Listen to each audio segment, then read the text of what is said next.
Alright, I called this video Green Friday because I think on Friday when the patch comes out, we're going to see a shit ton of poison builds. Someone had asked me to do a poison one after I did my bleed video, and I didn't do it because every time I personally tried to use poison in PvP or whatever, people just run away, eat a moss, and drink, and it seemed like way too much effort. And instead of just doing that extra physical damage and applying poison, I was losing more fights than I was winning because people could just get rid of the poison so easily. But on Friday, that's all going to change. As far as I understand, if there's no healing items, I'm guessing that includes moss, life gems, all that stuff that you can use to heal yourself. So I just had a vision that it's going to be poisoning all of a sudden show up. And what I wanted to do is there's nothing out there at all, hardly, that goes over poison, like the best way to use it and the best way to defend against it. So I decided to actually finally do this. So what I'm going to do is go over my offense and defense, go over what works for me, and then you can just take any of that and use it for your purpose if you want. At the very least, it would be good to know about poison defense because I do think it's going to start showing up a lot. And the only way to heal it or stop it is going to be to cast a spell. So I'll get right into it. I found that for me the best weapon selection I could use was dual manslayers with poison on them. I tried to use many different types of weapons and use poison on them, apply poison resin to weapons that weren't buffed, and I found that the natural poison weapons are the way to go. The other ones just don't apply it quick enough. It requires so many hits, you might as well just use damage weapon.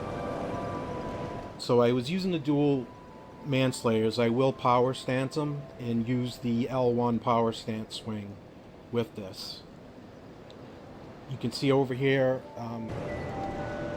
I did run into, I find that the spotted whip, as we all know, it's the best for applying poison, but it's too easy to dodge, and the good players they just get away.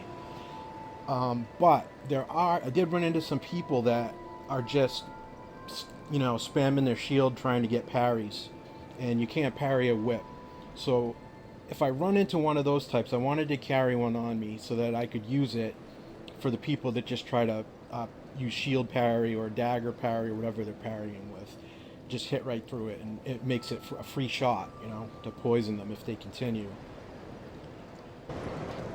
Okay, the Dark Drift is here because I wanted a light weapon to switch to after I applied the poison. There's no point in continuing to swing a weaker damage weapon with poison infusion after they're already poisoned. And I wanted it to be light so I could stay under 50%. And I could use the Dark Drift or the Uchi Katana, and I like the Dark Drift a little better, so I went with that one.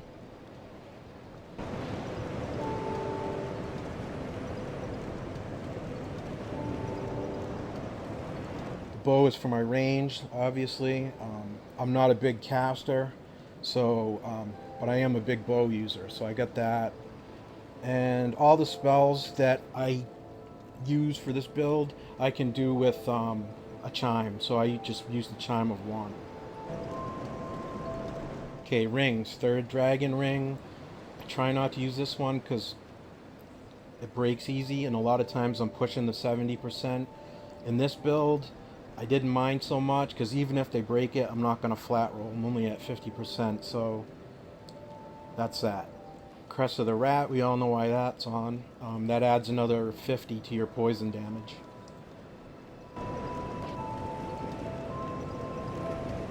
Poise is very important to me anyways. I like to stay above that 76 poise threshold soft cap for the R1 attacks.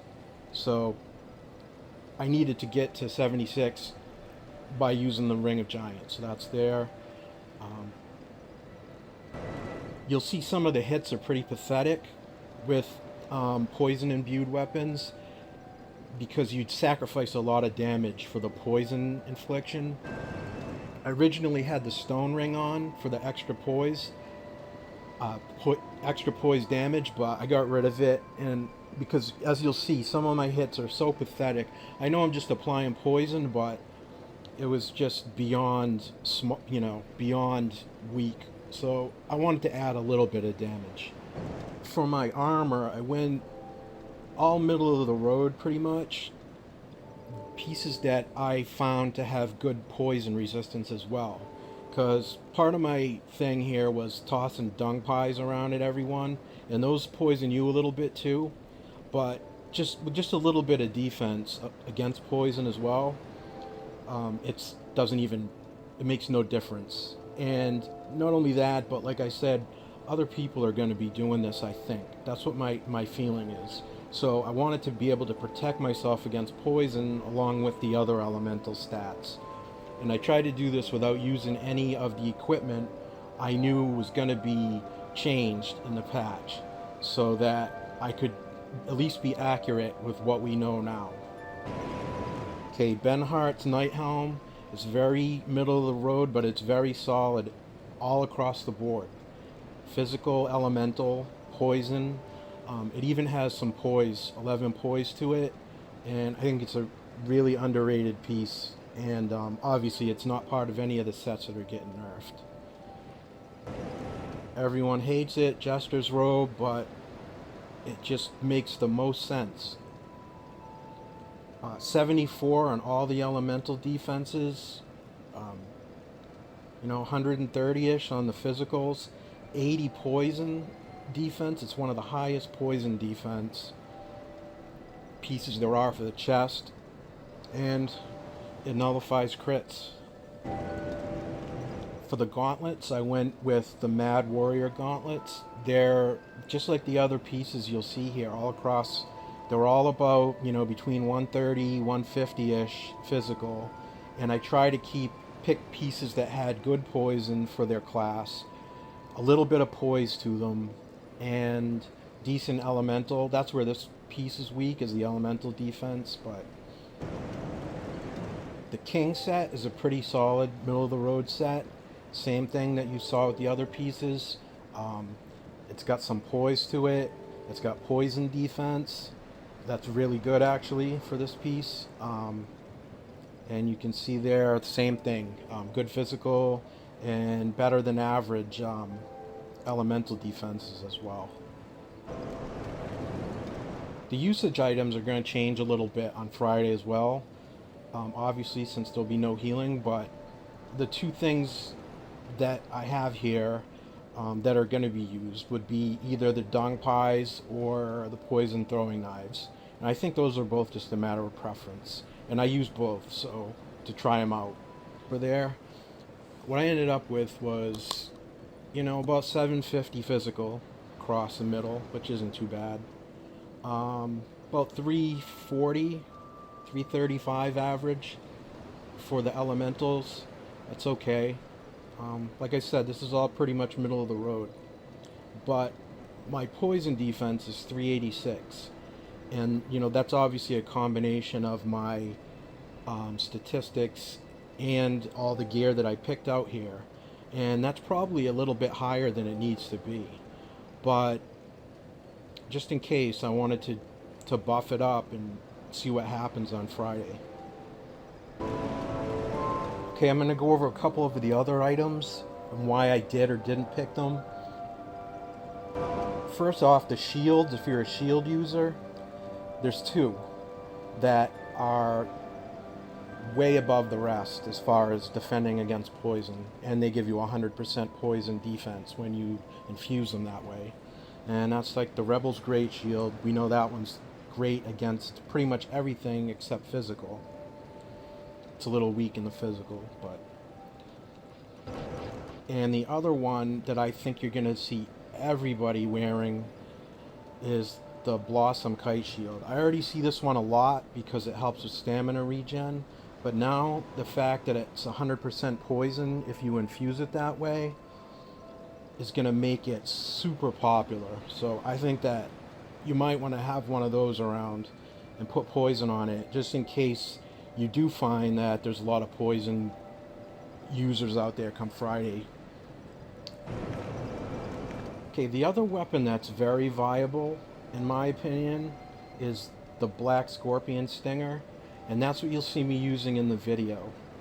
At least part of it anyway, is dual wielding it with a katana, with the Manslayer, and you can power stance that combination. And with two Manslayers, I think a Manslayer instead of the second Stinger is going to work the best. Okay, and just for information's sake and just to test stuff out, I looked it up and I found the very best poison pieces for every slot. And what I did is I equipped them here, and you can see my poison resistance over on the right is 739, which is nothing short of retarded, and nobody needs that much. But just so that you can get an idea of what the top is, you can find something that might fit your set. The top headgear was the Shadow Mask, and that one has 54 poison resistance on it. The Monastery Longshirt is the most poison resistant item in the whole game, with 112 poison resistance. It's really light too, on a side note, 1.6 pounds. The Monastery Gloves were also the top hand piece at 54 poison resistance. And the Moon Butterfly skirt was actually second, but that I didn't have the top piece, which was the Monastery skirt from the Painting Guardian. So that one was 79 poison resistance. The Moon Butterfly skirt was second with 59. So I mean, if I had that, you could add another 20, so it would be 759 to my total poison defense. And the two rings that are relevant are the Ring of Resistance, which adds a flat number to your resistances, and the Poison Bite Ring, which I think is either 12 or 15% extra. So any combination of any of this, if you're a little bit low in that department, you could use to help out. There's a couple of other poison weapons too I wanted to mention. The Bent Blade is a natural poison weapon. You can see it goes up to 251 poison. I had problems. I tried using it. You'll see a few times in the video. I had problems using it because, one, the reach is so small, and the damage is just horrendous on it. And it just, I couldn't effectively use a dagger. Maybe it's just me and my style of play, but I wasn't making it work. But one thing to note is that if you do use this dagger and you apply the last hit of poison that sends them over the top with the dagger, it'll be toxic level poison, and it'll really drop their bar down fast. You'll pretty much have a win if you can get toxic poison on someone and then just play defensively until it kills them. So that's something you can keep in mind. You might, if you're good with a dagger, then go for it. It just wasn't my style, so I left that one out. The other one that you'll see people using a lot, I'm sure you've seen it, is the Channeler's Trident. The R2 attack spins the end of the blade, and it does 4 hits all in a row really quick. And people use poison on it because if they land that, you pretty much got the poison right there, or really close to poisoning someone. I left it out for 2 reasons. For one, it's in the nerf list for this Friday, so I didn't want to spend a lot of time on it without knowing what it's going to do. And the other thing too is that move is extremely easy to parry. if you parry at any time during that spin, the 4-hit spin thing or whatever, just before it, you're gonna parry them. So a good player, like I said, is gonna knock you on your ass and kill you in 2 seconds if you run around with this thing. Okay, I'll go over my spell choices now real quick. I cast Resplendent Life at the beginning, and then I still have a couple more casts if I decide to use it. I chose it over Greater Magic Barrier because of the inability to use any kind of healing at all. So if I got hit early, and I didn't just get, knocked on my ass and killed, I'd be able to regen a little bit of health still. Went with Sunlight Blade. I'm becoming a fan of Profound still, especially, like right off the bat at the beginning. It makes it really tough on all those people that just, toss spells around. And also, since the only way people are going to be able to heal or get rid of poison is by casting a spell, as far as I can tell, another cast of this at some point, or, can stop them from being able to even... Wrath of the Gods, I don't use this as offense, but what I've been doing is using it and let people see me use it so that they know I have it, and that lets me do a great heal. So it's sort of the reverse of what people were doing before, trying to trick people and to make them think they're healing and walk into a Wrath of God. I'm using a Wrath of God to keep them away and trick them so that I can get a heal off. One thing I didn't get into are the spells that poison people. I am not a sorcerer at all in this game. I've never really used fire magic at all, but I know how effective that can be, and I can't give any advice on that stuff, but you can maybe use some of what you see here and add it to your poison spell casting. So I know that is definitely a way to go. I'm just a melee person, so I'm just showing what I know and telling you what I don't. And I don't know those spells, the best way to use them and such. So that's just something to keep in mind. Alright, so in the video I was annoyed as hell during some of the fights because of people healing, eating moss, running away, all that shit. But it's going away on Friday, so it's not so much the point of if I win or lose the match. If I've poisoned them and they run away and they heal and all that, I mean, the outcome is going to be different on Friday. So, I mean, everybody knows that. So what I did is I did my best to do a good fight and get poison up before, they could do too much damage to me, and show that you could get the poison up. They can't do anything about it without casting a spell. So then it's up to you to keep them from doing that. And that's where a ranged weapon, profound still, whatever you can do to keep them from healing, or just play a little bit defensively for the people that decide to just come after you and try to kill you before they die of poison. That's when you might want to toss a shield up, or however you like to play defensively. Do that. Alright, I'm going to shut up now and I'll just play the videos, or the matches, the duels, mostly all on the Iron Keep Bridge. I know I'm not the most exciting commentator. I'm not, hey guys, hey YouTube, how's it going here? I don't do all that shit. So I'm just trying to show you what I know, like, that you can actually use. So here it is. I'll start it up, and I'm sure hopefully there'll be some discussions on this, because I think there'll be a lot of this happening very soon. So if you got anything to say, as usual, just put it in the comments.